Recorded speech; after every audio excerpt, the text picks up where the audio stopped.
You're watching Beyond 100 Days with Nifemi Oguntoye. Join the conversation right now on X using the hashtag Beyond 100 Days. Remember to tag at TVC News On. Vice President Senator Kashim Shettima has acknowledged the pivotal role of youths and creatives in shaping Nigeria's future, stressing innovation is the driving force behind the nation's manufacturing sector. He said this during the official launch of the National Design and Innovation Competition in the presidential at the presidential villa. The vice president said innovation indeed drives manufacturing, and that Nigeria is brimming with possibilities and opportunities. The National Design and Innovation Competition, which aims to spur entrepreneurship and creative ventures among Nigeria's growing youth population, is organized by the Interior Designers Association of Nigeria in partnership with related industry players. If Nigerians can excel in other climes, I see no reason why we cannot excel in our own land. Lagos is the fifth largest economy in Africa and is projected to be the third largest economy by the end of the decade. It's about transparency. It's about governance structure. It's about appreciating the dynamics at play and about supporting the private sector as the engine room of growth. And President Tinubu had proved his mettle in Lagos. Lagos is now the safest city-state in Africa. When he became the governor, they were harvesting 50 deaths across the streets of Lagos every day. For the design community in Nigeria, as the founder of the Interior Designers Association of Nigeria and Design and Innovation Hub of Nigeria, I'm immensely pleased to announce our partnership with the federal government and the Ministry of Arts, Culture, and the Creative Economy to spearhead this transformative program to train 1 million youths in furniture, product, and industrial design. Let's talk politics now. 6 members of the Enugu State House of Assembly, elected on the platform of the Labour Party, have formally defected to the People's Democratic Party, being the state ruling party. The letters of defection of the 6 members were read during plenary by the Speaker of the House, Uche Ogo. They cited incessant crises and leadership tussle bedeviling the Labour Party as reason for their defection. They also said they decided to join the ruling party in order to help the state governor, Peter Mbah, achieve his campaign promises. With this development, the People's Democratic Party now has an overwhelming majority of 18 members, while the Labour Party has been reduced to 6 members. Well, let's turn now to Edo State, where 17 political parties are battle ready for September 21 off-cycle governorship election. And that's the message coming from INEC in a statement signed by National Commissioner and Chairman of Information and Voter Education, INEC, Sam Olumeko. He said the 17 parties are the ones that met the deadline for submission of names of elected candidates for the election. Submission and upload of names of nominated candidates for the election closed by 6 p.m. on Sunday, 24th of March, while the Commission is expected to publish the names of these candidates on the 30th of March. One of the 17 parties is the Young Progressives Party, and I'm joined on the show by its candidate in the forthcoming governorship election in Edo State, Paul Okungbowa. Is a 40-year-old school proprietor and serial entrepreneur who wants to be Edo State governor. Mr. Okungbowa, welcome to the program. Thank you very much for having me. I used to know you as lead facilitator at Gorilla Brains, right? A university tutorial outfit in Benin those days. And then you were going to come on local television to discuss national issues. At what point did you become a politician? At the point I got tired of making comments, lamentations, with the expectation that those who are saddled with leadership position would do the needful. So when it got, when our complaints and lamentations got filled to the brim, it became a reality that the best way to fix a house is to get into the house. So we had to get into the political space to see what we can do. Let's talk about what I call the audacity to run, and what your chances are among the political heavyweights. The PDP candidate has the support of incumbency at the state level. The APC candidate has the support of the ruling party. And then there's also the Labour Party that won the presidential election in your state last year. I doubt if YPP has won any elected position in Edo State. What's your motivation for running? Well, you have said just now the reality on ground, which is the different political arsenals that these political parties have as their impetus.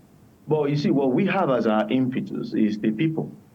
In the last election, Labour Party did not win the election because it was Labour Party. It was the people that won the election. And I like to say once more that those described obedience are not ascribed to any political party. This set of Nigerians or this set of Edolites are people who yearn for anything or any person that is making the necessary approach to salvage the lots of the sufferings of the people. So if you can appeal to this base, if you can do your presentation to this base, and if this base have come to adopt your presentation, then it ultimately becomes the people versus INEC. So this base you're talking about actually voted for a particular personality in the person of Peter Obi. So there's Aswa Igodalo, who's a renowned businessman and corporate lawyer. With the APC, there's Monday Okpebolo, who is a sitting senator. And then Olumide Akpata is former president of the Nigeria Bar Association. You think you're better than these individuals? The language better is ambiguous. But what I'd like to say to you, which is, of course, what I've always said, is that the titled men you have mentioned just now are typically the Nigerian political class or the elite class who do nothing, who have proven over time that their policy programs does not necessarily bring succor to the ordinary man or the ordinary people, so to speak. These plutocrats, these big names you have mentioned just now, if you do a spread of Nigeria's problem, if we put it on the table spread, these big names cannot be exempted from the troubles that we face that has made life quite a burden for the larger majority.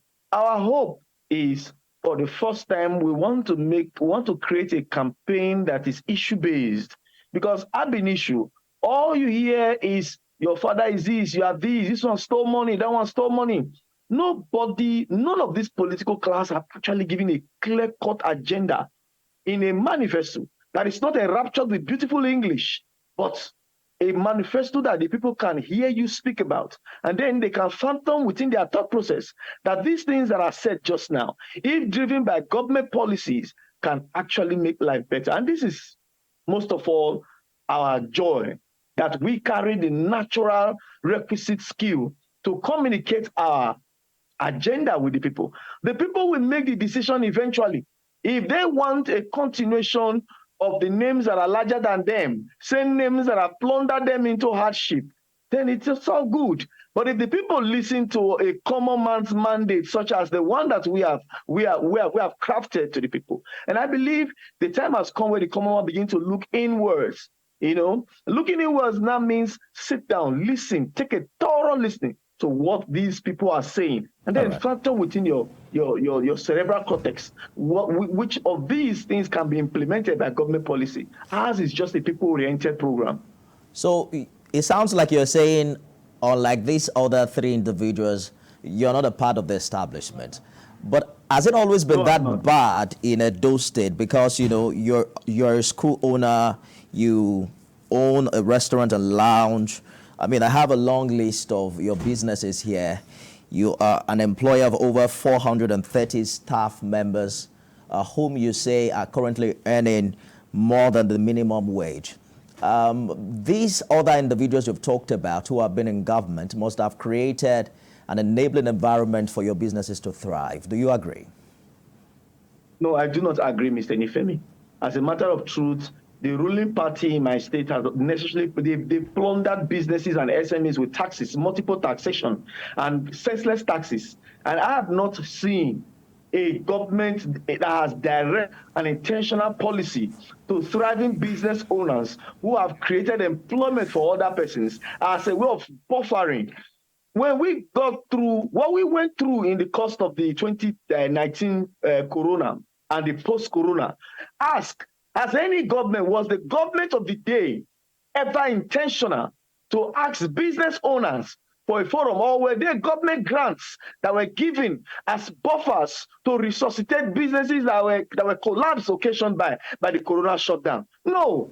There is no way I will buy into it that this part promoted any policy that has made life comfortable for people like us to do business. What we are doing is the desire to get results. There is a matching desire now how to get results. And regardless of what government has instituted before us, we are not deterred. We kept pushing, we kept moving. The banking institutions have loan facilities that are cutthroat, but we have been moving with these things. We have been patching and moving with it. Nobody cares how we'll be surviving.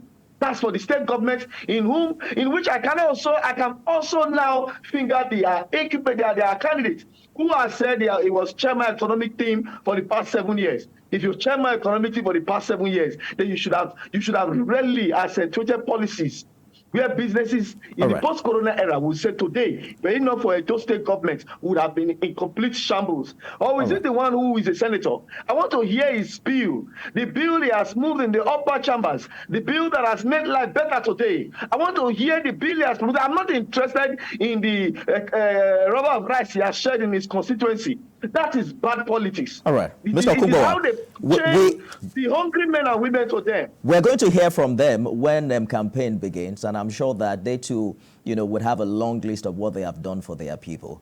But I'm sure you are following, based on what you have said, it sounds like you're saying you have excelled, irrespective of the challenges, that have happened in the past years. But let's talk about some politics here. I'm sure you're following the growing advocacy for Edo Central to produce the next state governor in Edo. All the big parties seem to have complied. But you are from Edo South. You don't think ASAN should have it this time? Mr. Nifemi, I'm glad you asked that question. You see, when the upper class want to keep maintaining their wealth stream, it is always the talakawas, the ordinary men, that they use in perpetuating division, either in the guise of tribalism or in the guise of religion. Our biggest woe at the national level is that competent men and women who by divinity do not come from tribes or major languages have been completely ostracized. It is sad that it will take a Musa Abdullah to run for president and then leverage on the entire northern spread when he is not as competent as Christopher somewhere in the obscurity of Delta State or in Edo State. As far as Edo politics is concerned, as far as the Constitution of Nigeria is concerned, which does not in any way recognize such sectional arrangement, I want to, at some point, beg the upper class. The attempts to divide us is not going to work. But Mr. Kubowa, concern here. Allow me to jump in quickly. The argument has been that there is a competent person in every region of the country. So in Edo, for instance, they say Edo South has had 16 years to produce the governor, followed by Edo North with 8 years. The Edo Central produced the governor for only 1 year and 7 months. And they're saying it's only fair if it returns there this time. My question really is, do you agree that the ASAN people in this case have been grossly marginalized? Mr. Nifemi, are we, at the end of it all, we are all Edos. That's the single denominator here. And very importantly, when the ASANs had a chance, like you said, they accentuated the candidature in the person of Professor Osareme Osumbo. But Adams Oshomole was in the opposition party. And of course, nobody had to tell him it's a turn of this or turn of that. And Adams Oshomole was more popular then. And the people went with Adams Oshomole. And their candidate as Adem robbed the mandate. And tribunal returned the mandate. How is that the fault of my generation? Was my generation there? Those of us who have become victims of maladministration, were we there? Can we say today satisfactorily that the times you have mentioned that life is better for an average adult child or an adult man, adult woman, we were not there. It was not our making. And of course, we will not pay the price of what we did not orchestrate. If there was a popular candidature, more popular than Shomole, I believe we would not be having this argument. So the argument that it was our turn, you've always had turns. As you speak, it is still your turn. Do not tribally try to relegate or victimize or antagonize other tribes. Go and sell your candidature to the people. Good enough. You currently now have your candidates occupying the first two political parties in Edo State. They go and put that to the test. They should stop saying it's our turn. I'm glad that they're on the ballot. Let Edo Central produce a governor that's an Igbo man, an Hausa man, a Yoruba man, and a Choma man, an Isoto man, an Akwa Igbo man, who are stakeholders in Edo State policies and policy. Some of these people have lived their entire lives here. Those people were born here. You cannot begin to accentuate a candidature on the basis of turn by turn. It must be what the Constitution of the Federal Republic of Nigeria addressed earlier. And there is no such arrangement. All right. We will all go to the people and let the people make the choice. You must not control the choice of the people on the basis of a tribal consanguinity. That is for me an offense to assume that it is the turn of a particular tribe. It has always been the turn of everybody. And as a matter of truth, Mr. Nifemi, all through the times you have mentioned, there have been aspirants from the Asian extraction. The likes of the popular rice man, Kenima Sagon, has been a serial aspirant. Why have the Asian Central not queued up behind him? There is no election he has not indicated interest to run. So essentially what you are saying is that every other tribe who have legitimate claim should step down because you want an unrivaled political process. That is not how we grow, my brother. I hear you clearly, and time will tell if the majority of Edo people share your sentiment and would follow the most competent. And I think that's also... I assure you, Edo people are only after one thing, the single denominator, which is our collective suffering. Absolutely. This is an ordinary man's mandate. I am not a plutocrat or one of the aristocrats. I don't even come close to who they are in personality and in wealth. But you see, let's go and share our ideas and visions. All right. Let the people rally around our ideas and vision. That's what we're asking. And that's what INEC is asking to, an issue-based campaign. We hope to see that in the coming days. But if we can, because of time, Mr. Okungbowa, let us touch on the impeachment attempt, the ongoing process to impeach the deputy governor. The chief judge of the state has now constituted a 7-man panel to investigate the allegations. By the way, the justice's name is Okungbowa. Are you in any way related? No, I'm not. All right, interesting. So, what do you think is happening here? Are we going to see a deputy governor impeached for a first time in Edo in a long time? Mr. Nifemi, I do not have the closure to answer as to whether or not there will be an impeached deputy governor in Edo. But what I know is that for the past 14, 15 years, Edo has faced huge underdevelopment because of the infighting between these political friends. At first, they are all friends. When Adams Oshomole was being introduced by Lucky Gbinejo, they were all friends. And they were all friends. And then Edo's resources and wealth is always at the receiving end when their fights start, because they will do settlements every now and then. And after which, Adams Oshomole, in his own political wisdom, brought in his friend, and they ended up fighting with Edo money, fighting usually for years with Edo money. A situation where today they will remove the roof of the House of Assembly and say it needs renovation. Then, all of a sudden, the deputy governor, who is in his right to contest the election, there is no place in the Constitution that says he is not qualified. If he is not qualified, that will be the decision of INEC. But you see, because the governor has an intention of political hegemony. We really try to avoid weighty allegations that we cannot prove on the show, especially when these other parties are not present to defend themselves. But my question really would be, and if you can in a minute, how much impact do you think this is having currently on governance in Edo State? The office of the deputy governor under this administration for us for me, has been quite ceremonial for a long time. So whatever the governor is doing, he's still doing it. I don't think governance in any way has been You don't hampered. think it changed anything? All right. Oh, yes, it didn't change anything. We have about 2 more minutes to go. I just want to have your take on this. So we have reported increased fatalities from court clashes in Edo State in the past months. It's been one story of killing to another, especially late last year. As recent as Christmas Eve, a journalist and 3 others were reportedly killed by cultists. If you become governor, or let me ask you indirectly, what you think the government should be doing differently to resolve what has happened over and over again in Edo State?